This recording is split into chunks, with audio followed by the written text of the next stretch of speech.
Bueno, para empezar hoy, imaginemos por un momento a un equipo de cirujanos. Entran al quirófano con todas sus herramientas perfectamente esterilizadas. Sí, con los bisturís calibrados al milímetro, digamos. Exacto, calibrados al milímetro, con los monitores emitiendo esas señales con una precisión asombrosa. O sea, todo está bajo un control absoluto. Claro, porque está regido por protocolos inflexibles. Es un entorno de pura técnica, la cúspide de la metodología estructurada. Eso es, un espacio diseñado precisamente para eliminar cualquier margen de improvisación donde, pues, la supervivencia depende de aplicar fórmulas científicas comprobadas. Sí, sí, no hay espacio para la creatividad espontánea ahí. Pero, a ver, ¿qué ocurriría si ese mismo equipo, a mitad de una intervención vital, de repente tuviera que empezar a componer una sinfonía? Madre mía. O a pintar un lienzo ahí mismo sobre la mesa de operaciones. O sea, mezclando colores por intuición, buscando la inspiración del momento y encima intentando leer el estado emocional de quienes observan desde la galería. Pues que sería un desastre, claro. Sería la colisión de dos universos que normalmente se repelen por completo. Totalmente. Un choque frontal entre la fría predictibilidad de la ciencia y, bueno, el caos espontáneo y emocional del arte puro. Pues fíjate que esa mezcla, que parece aparentemente imposible, es en realidad el ejercicio exacto que realizamos cada vez que se articula un discurso frente a una audiencia. Y es una perspectiva brutal. Sí lo es. Y esta es la premisa de nuestra exploración a fondo de hoy. Vamos a decodificar un material verdaderamente revelador. Se trata de un módulo universitario sobre oratoria. Un módulo súper completo, por cierto. Efectivamente. Está estructurado por el licenciado Douglas Paredes para el Seminario Teológico San Pablo en Bolivia y, a ver, el objetivo de este análisis no es simplemente pues, repasar una lista de trucos superficiales para perder el miedo escénico. No, no, vamos mucho más allá de respira hondo e imagina a la gente en ropa interior. Exacto, de esos clichés ya nos olvidamos. La ambición hoy es mucho mayor. Queremos desentrañar el mecanismo de la herramienta más poderosa de la civilización humana, que es la palabra hablada. Así es. Quienes nos escuchan se van a llevar una comprensión profunda de cómo se construyen de verdad las ideas que mueven el mundo. Así que, ¿vale? Vamos a desgranar esto. Me parece perfecto. Porque el planteamiento inicial de este texto derriba un pilar de creencias populares desde la mismísima primera línea. Y creo que es fundamental establecer la urgencia de este conocimiento ahora mismo. O sea, en la actualidad habitamos en un ecosistema que está saturadísimo de estímulos, Lleno de ruido blanco por todas partes. tal cual. Hay millones de fragmentos de información compitiendo por un recurso que es extremadamente escaso, que es la atención humana. Totalmente escaso. Bajo estas condiciones, dominar la elocuencia deja de ser un adorno cultural o un talento reservado para discursos de sobremesa. Se convierte en una ventaja competitiva asimétrica. Una necesidad de supervivencia profesional casi. Exacto. Ya sea para asegurar financiación en una sala de juntas, transmitir conocimiento en un aula o alinear a un equipo que está trabajando en remoto.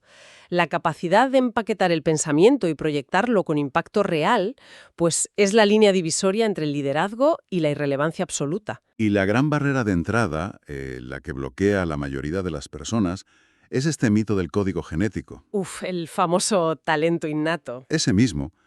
Existe esta narrativa cultural profundamente arraigada de que el magnetismo personal es como, no sé, un billete de lotería. Sí, que naces con él o despídete. Eso es. Se asume que las grandes figuras retóricas simplemente pues, nacieron con un carisma arrollador y unas cuerdas vocales privilegiadas. Pero el análisis de Pareles ataca esta idea de forma frontal. Y menos mal que lo hace. Sí, porque la oratoria no es un rasgo biológico heredado. El texto la define como una disciplina híbrida, una amalgama muy sofisticada entre el arte y la ciencia. Lo fascinante aquí es cómo esta hibridación explica realmente el éxito o el fracaso de cualquier comunicación. A ver, cuéntanos un poco más de eso. Pues si diseccionamos primero la faceta artística, vemos que la oratoria exige una sensibilidad especial para leer la temperatura emocional de una sala en tiempo real. Claro, saber si la gente se está aburriendo o si están conectados. Efectivamente, implica mucha creatividad en la elección de las metáforas y en la construcción de lo que la retórica clásica denomina el etos. El ethos, esa firma personal y auténtica de cada uno. Eso es, porque el cerebro humano tiene detectores de falsedad muy, muy agudos, o sea, rechaza instintivamente a un orador que suena como un autómata programado. Sí, cuando alguien suena como si estuviera leyendo la teletienda, la mente desconecta. Totalmente. Se busca la vulnerabilidad, esa pausa dramática, el matiz puramente humano. Pero claro, el arte por sí solo es insuficiente y a menudo pues resulta desastroso. Es hablar con muchísima pasión, pero sin ningún destino claro. Esa es la trampa del carisma sin estructura, precisamente. Y por eso la otra mitad de la ecuación es pura ciencia. La parte metódica. Sí, un discurso eficiente se cimenta sobre leyes inmutables de la lógica proposicional, la psicología del comportamiento y hasta la neurociencia. Ostras, neurociencia aplicada a hablar en público. Ajá. Hay un motivo biológico por el que recordamos ciertas estructuras narrativas. Por ejemplo, el cerebro humano consume una cantidad inmensa de energía metabólica para procesar información nueva. Claro, gasta mucha batería, por así decirlo. Tal cual. Cuando un mensaje está estructurado científicamente, o sea, con transiciones claras, repeticiones espaciadas, patrones lógicos, pues la carga cognitiva disminuye un montón. Ah, claro, le facilitas el trabajo a la mente. Eso es. El córtex prefrontal no tiene que esforzarse en ordenar los datos, lo que permite que el mensaje se asiente en la memoria a largo plazo de forma casi automática. A ver, si usamos una analogía culinaria que a mí me encantan, es idéntico a la alta repostería. A ver esa analogía. Pues la faceta científica te dicta las proporciones exactas de levadura, las reacciones de Maillard y la temperatura milimétrica del horno. Totalmente. Las matemáticas puras. Eso es. Si fallan las matemáticas, el pastel colapsa. No hay más. Es técnica pura y dura. Sí, sí. Pero luego la faceta artística es la intuición del chef para añadir, no sé, esa infusión de cardamomo o ese contraste de texturas que transforma un simple postre pues, en una experiencia sensorial irrepetible. Me encanta. Y esa dualidad cambia las reglas del juego, porque al final democratiza el impacto. ¿Democratiza en qué sentido? Pues pensemos en un perfil altamente introvertido, alguien que palidece ante la mera idea de improvisar en público. Que hay muchísima gente así. Muchísima. Pues esa persona puede construir su confianza enteramente sobre la ciencia de la oratoria. Ah, apoyándose en la estructura. Claro. Si domina la arquitectura lógica de sus argumentos y los gatillos de atención neurobiológicos, su presentación será impecable y muy persuasiva, incluso sin hacer histrionismos o grandes gestos. Qué interesante. Y supongo que funciona igual al revés, ¿no? Exactamente. A la inversa, el perfil que es exuberante y naturalmente elocuente necesita la ciencia como un ancla. Para no salir volando. Literal.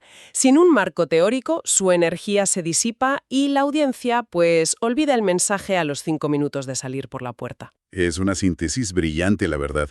Y una vez que entendemos que tenemos en las manos esta, digamos, tecnología híbrida de persuasión, surge una pregunta ineludible. A ver, ¿cuál? ¿Cuál es el propósito operativo de encender un micrófono? O sea, ¿para qué hablamos? El documento nos remite a la antigüedad clásica, para explorar una regla que ha resistido la prueba del tiempo. Los famosos 3 fines simultáneos de la oratoria. Exactamente. La famosa tríada. Para que un discurso alcance la categoría de experto, debe operar en 3 frecuencias distintas a la vez. Sí. La primera de ellas es docere, que significa enseñar. La parte racional. Efectivamente. Esto apela a la razón. Consiste en la transferencia nítida de datos empíricos, de conceptos o hechos. Si no enseñas nada, el discurso está vacío. Claro. La segunda es movere, conmover. Aquí el objetivo muta y se dirige hacia el sistema límbico del cerebro. Hacia las emociones. Eso es. Se busca generar una marea emocional, ya sea inspirar empatía por una causa o inyectar un sentido de urgencia ineludible para tomar acción. Vale. Enseñar y conmover. ¿Y la tercera? Y la tercera es delectare, deleitar. Esto implica que la mera experiencia de procesar el discurso debe ser estéticamente gratificante para quien escucha. Bueno, aquí veo un punto de fricción que creo que merece la pena explorar. Dime. A ver, docere y movere encajan perfectamente en la lógica de la persuasión. O sea, si hay que implementar un nuevo software corporativo, pues se necesitan datos duros sobre eficiencia. Eso es docere. Exacto. Y simultáneamente generar la urgencia de no quedarse atrás frente a la competencia, que sería movere. Tal cual. Pero deleitar. O sea, deleitar resulta un verbo extraño para contextos muy severos. Imaginemos a un experto en salud pública detallando protocolos de contención durante una crisis epidémica. Claro. no es el momento para hacer gracias. Exacto. Exigir que deleite al público en ese contexto suena casi frívolo o fuera de lugar, ¿no crees? Es una observación muy aguda y, de hecho, toca el núcleo de un malentendido súper común en este ámbito. ¿Así? Sí, porque en la teoría de la comunicación, deleitar no es sinónimo de entretener o de provocar carcajadas. No es hacer un monólogo de comedia. Para nada. No se trata de convertir un análisis crítico en un espectáculo ligero. Deleitar se refiere a la eliminación de la fricción cognitiva mediante la estética del lenguaje. O sea, hacerlo fácil de digerir. Eso es. Un documental sobre una catástrofe humanitaria no es divertido en absoluto, pero si la cadencia de la voz del narrador es la adecuada, si las pausas respetan el peso de los silencios y si el vocabulario es muy preciso, la mente del espectador entra en un estado de flujo. Queda completamente absorta en la historia. Efectivamente, el deleite es esa ausencia de esfuerzo mental para seguir el hilo. Un público que experimenta ese deleite estético, digamos que baja sus defensas intelectuales y asimila la información crítica de una manera muchísimo más profunda. Ostras. Entonces el deleite es el vehículo lubricado que permite que los datos y la emoción lleguen a su destino sin ningún tipo de resistencia. Exactamente, esa es la función. Visto así, claro, este poder de fusionar lógica, empatía y fluidez cognitiva resulta formidable. Y bueno, cualquier poder de esta magnitud requiere un mecanismo de control. Un freno de mano, por así decirlo. Sí, algo que el análisis de Paredes aborda bajo el concepto de la verdad como escudo. Nos adentramos de lleno en el terreno de la ética. Y si conectamos esto con el panorama general, la ética es lo que diferencia a un líder verdadero de un mero prestidigitador o un manipulador. Totalmente de acuerdo. El material de análisis es muy categórico al establecer dos pilares éticos innegociables. A ver cuáles son. El primero es la probidad, que actúa como el capital más valioso de quien habla. La honestidad pura y dura. Sí, la mentira o la tergiversación de datos pueden hacerte ganar una batalla a corto plazo, claro, pero en la economía de la reputación actual, la falsedad siempre deja rastro. Tarde o temprano sale a la luz. Y una vez que el escudo de la verdad se quiebra, la credibilidad se evapora permanentemente. Es imposible de recuperar. Y el segundo pilar ético supongo que va ligado a eso. Sí, el segundo pilar es la responsabilidad social. Modificar la opinión de un colectivo es un acto de poder enorme. Es muchísima responsabilidad, claro. Exacto. Y el orador ético asume la responsabilidad de que las acciones derivadas de su discurso generen un valor constructivo y no un daño colateral en la sociedad. Es un ancla fundamental. Ahora, una vez dominada la maquinaria interna, o sea, esta mezcla de arte, ciencia y ética, el discurso debe enfrentarse a su prueba de fuego, que es el mundo exterior. Salir ahí fuera, a la arena. Eso es. El análisis detalla que la brillantez de un mensaje es totalmente inútil si no muta para adaptarse a su entorno. Es como el camuflaje. Sí, y el autor establece 5 ámbitos principales de la oratoria. A mí me pareció fascinante cómo la psicología detrás de cada uno de ellos es radicalmente distinta. Así es. No existe una plantilla universal para todo. Tomemos, por ejemplo, la oratoria social. Como un brindis en una boda o un homenaje. Exacto. Su núcleo es el presente compartido y la emoción colectiva de ese momento. Y ahí, la brevedad es su mayor virtud. Nadie quiere un brindis de media hora, desde luego. Exactamente. Por el contrario, la oratoria pedagógica, la que se da en las aulas, tiene como único norte la claridad.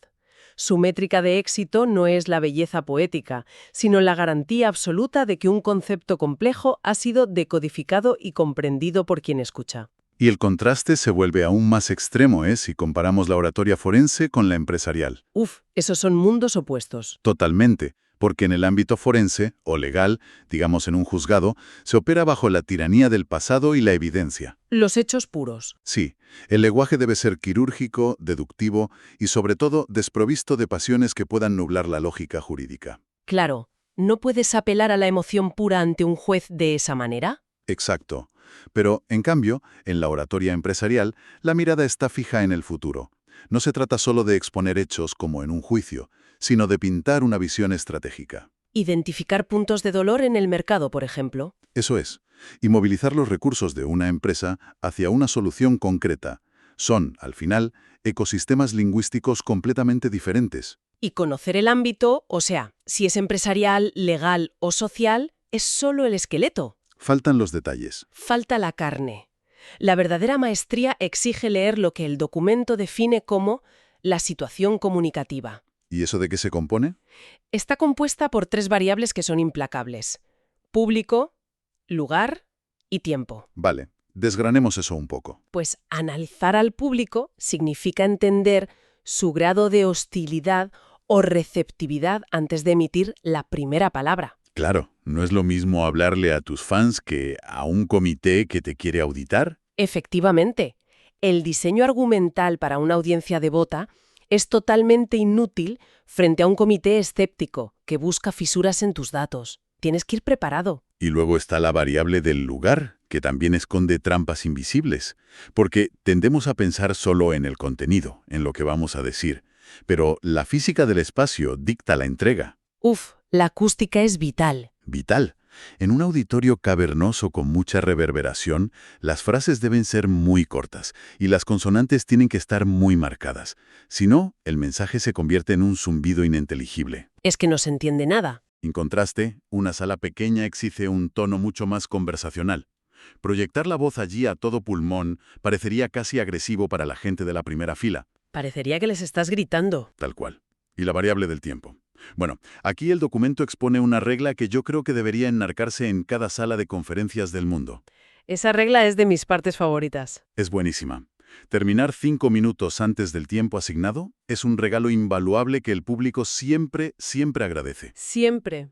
Es un alivio. Pero terminar 5 minutos tarde es un secuestro de la atención y una falta de respeto profesional bastante grave. Es que les estás robando tiempo a sus vidas. Exacto. Y aquí es donde se pone realmente interesante, porque todo esto que comentamos cristaliza en una de las citas más potentes de todo el material analizado. A ver, recuérdala. Dice así: la oratoria es el vestido del pensamiento. Por muy brillante que sea una idea, si no está bien vestida, nadie la invitará a pasar. Es una metáfora preciosa y encapsula la esencia del contexto a la perfección. Sí. Vestir una idea significa elegir el ámbito correcto, calibrar el espacio acústico del que hablábamos y honrar el tiempo del oyente. Ponerle el traje adecuado a la situación. Claro. Si alguien descubre, no sé, una innovación tecnológica revolucionaria, pero la presenta con el tono melancólico de un discurso social, de un funeral, pasándose 20 minutos del límite en una sala con mala acústica, la idea morirá allí mismo. Por muy buena que sea la innovación. Exacto. El contexto inadecuado genera una disonancia cognitiva brutal en la audiencia. El cerebro del oyente percibe que algo no encaja, levanta barreras y directamente expulsa el mensaje, sin importar su valor intrínseco. Es una pena, pero es así. El pensamiento de oro puro arruinado por un envoltorio defectuoso. Si conectamos esto con el panorama general, hablar fuera de contexto es, literalmente, como ir en traje de baño a un juzgado. Es una imagen mental muy clara, desde luego. Ahora, todo este entramado de reglas aplica de forma magistral al mundo físico, ¿no? Donde se respira el mismo aire que la audiencia y les ves las caras. Sí, el cara a cara de toda la vida. Pero claro, el texto no se detiene ahí. Da un salto hacia la disrupción más grande de nuestra era. ¿Qué sucede cuando la sala se reduce a un panel de luz y los rostros de la gente son simples cuadrículas en una pantalla de ordenador? El entorno virtual. La oratoria virtual ha reescrito por completo la física de la comunicación, ¿verdad? Ha provocado un cisma evolutivo en la forma en la que conectamos, sin duda. El material establece reglas que son férreas para esta frontera digital. ¿Cuál es la principal? Pues la primera y más contraintuitiva es el contacto visual. En un entorno presencial, tú sabes que los ojos barren la sala buscando conexión de un lado a otro. Vas mirando a diferentes personas. Sí. Pero en el entorno digital, el contacto visual real desaparece. La única forma de simularlo para quien te observa desde su casa es que el orador clave la mirada exclusivamente en el pequeño y frío lente de la cámara. Ignorando las caras en su propia pantalla. Efectivamente. A ver, hay que detenerse en este punto, porque supone, bajo mi punto de vista, una aberración biológica enorme. ¿Es totalmente antinatural? Claro. Evolutivamente, nuestro sistema nervioso está cableado para buscar rostros humanos. O sea, necesitamos ver microexpresiones, un asentimiento sutil, un ceño fruncido para saber si nuestras palabras están aterrizando bien o si estamos perdiendo a la gente. El feedback constante, ¿eh? Obligar al cerebro a ignorar esos rostros que tiene ahí en el monitor para mantener la vista fija en un cristal negro y diminuto, pues va en contra de millones de años de programación instintiva. Y esto plantea una pregunta muy importante sobre el costo oculto de la comunicación virtual, fíjate. El desgaste que supone. Efectivamente, es que es una tortura neurológica leve. El orador virtual asume un desgaste tremendo, porque debe autogenerar toda la energía que normalmente recibiría de ese feedback no verbal de una multitud presencial. Tienes que ser tu propio animador de alguna manera. Tal cual. Sacrifica su propia comodidad biológica de ver reacciones en vivo, todo para crear la ilusión psicológica de mirar a los ojos al espectador que está en su casa. Y me imagino que esa no es la única barrera. No, qué va. El entorno visual inmediato se vuelve parte del discurso. El fondo de la habitación. Eso es, un encuadre descuidado o un fondo completamente caótico compiten directamente con la credibilidad de tu mensaje. O sea, si se ve la cama sin hacer detrás. Claro, si la voz proyecta autoridad pero el fondo proyecta desorden o caos, la disonancia arruina el etos instantáneamente. No te toman en serio. Telita con esto. Lo cual nos lleva al dato estadístico que, sinceramente, a mí me parece el más demoledor del análisis sobre este formato. Sé por dónde vas. Es impactante. En la oratoria digital, la atención del oyente se desploma un 30% más rápido que en un encuentro presencial. Un 30%. Es una barbaridad. Un 30% de merma cognitiva. O sea, si antes, en una sala presencial, tenías, no sé, 15 minutos de margen de maniobra antes de que se despistaran, ahora a los 10 minutos la mente de la audiencia ya está colapsando. O buscando estímulos abriendo otra pestaña del navegador, que es lo más típico. Exacto. Se van a mirar el correo. El origen de esa fuga de atención masiva reside en lo que conocemos como fatiga digital o fatiga de Zoom. ¿Y por qué ocurre tan rápido? Pues en una sala física el cerebro utiliza la visión periférica, el sentido espacial, los sutiles ecos del sonido en la sala para mantenerse anclado en el presente sin mucho esfuerzo. Tiene muchos anclajes físicos. Exacto. Pero a través de una pantalla bidimensional, el cerebro del oyente trabaja horas extras intentando rellenar todos esos vacíos sensoriales. Y claro, se agota muy rápido. Por eso a los 10 minutos ya no pueden más. Efectivamente.